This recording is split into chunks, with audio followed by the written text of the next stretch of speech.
आगे का प्रश्न एक है, प्रश्नों के उत्तर दीजिए। तो पहला है, पत्र कब और कहाँ से लिखा गया है? तो पत्र है 4/8/2011 को 195 उमियानगर सोसाइटी मुंद्रा जिला कच्छ से लिखा गया है। दूसरा प्रश्न है, पत्र किसने किसको लिखा है? तो पत्र पूजन ने अपने मित्र मनोज को लिखा है। फिर तीसरा प्रश्न है, पत्र किस विषय के बारे में लिखा गया है? तो पत्र है वो पुस्तकों के महत्व के बारे में लिखा गया है। आगे का प्रश्न नंबर 2 है, अपने घर कोई पुराना या नया पत्र ढूंढिए और उसे देखकर निम्नलिखित प्रश्नों के उत्तर लिखिए। तो आपके घर में कोई पत्र हो तो वो ढूंढकर इसके जवाब देने हैं। जैसे मैंने अपने एक घर पे एक पत्र ढूंढा है तो मैंने लिखा है, पत्र किसने लिखा है? तो पत्र आरुषि प्रजापति ने लिखा है। पत्र क्यों लिखा गया है? तो पत्र है वो पानी का सदुपयोग करने के बारे में लिखा गया है। तीसरा है, पत्र कौन से दिनांक को लिखा गया है? तो मैंने जो पत्र देखा है वो पत्र 10 अगस्त 1999 को लिखा था, जो बहुत पुराना पत्र था।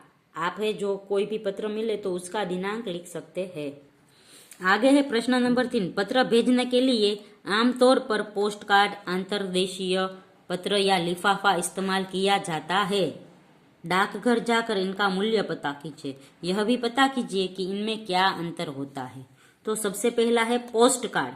तो पोस्ट कार्ड खुला होता है, इसमें लिखने के लिए अधिक जगह नहीं होती, इसका मूल्य 50 पैसे होता है।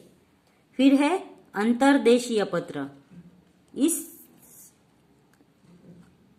इसे लिखने के बाद 3 ओर से मोड़कर बंद किया जा सकता है। इसका उपयोग सिर्फ अपने देश में ही होता है। इसका मूल्य 2.5 रुपये है। फिर तीसरा है लिफाफा। तो लिफाफा है वो अलग कागज पर पत्र लिखकर और उसे मोड़कर लिफाफे में रखा जाता है। इसमें पत्र सुरक्षित रहता है। इसका मूल्य 5 रुपये है।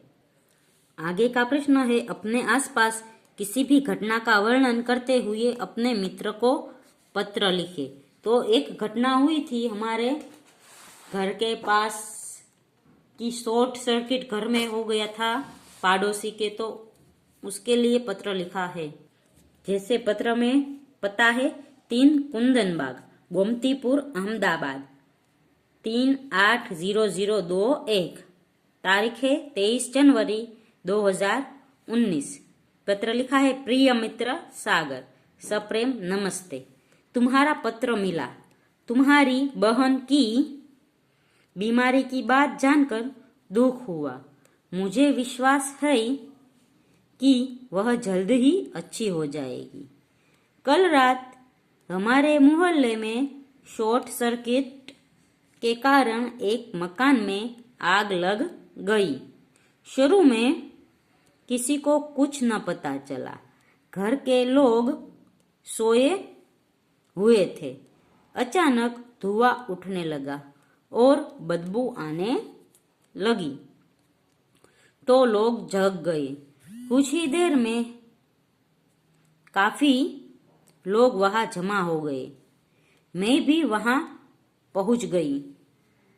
यह तो अच्छा हुआ कि फायर ब्रिगेड की गाड़ी जल्दी आ गई और कुछ ही देर में आग बुझ गई। मामूली नुकसान हुआ। सच में ऐसी घटनाएं बड़ी दुर्भाग्यपूर्ण होती है। बाकी सब कुशल से है।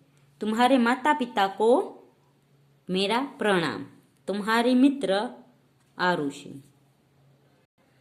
तो बच्चों, यहाँ पर पाठ का स्वाध्याय खत्म होता है। अगले वीडियो में अगला काव्य सीखेंगे। तब तक के लिए गुड बाय, टेक केयर।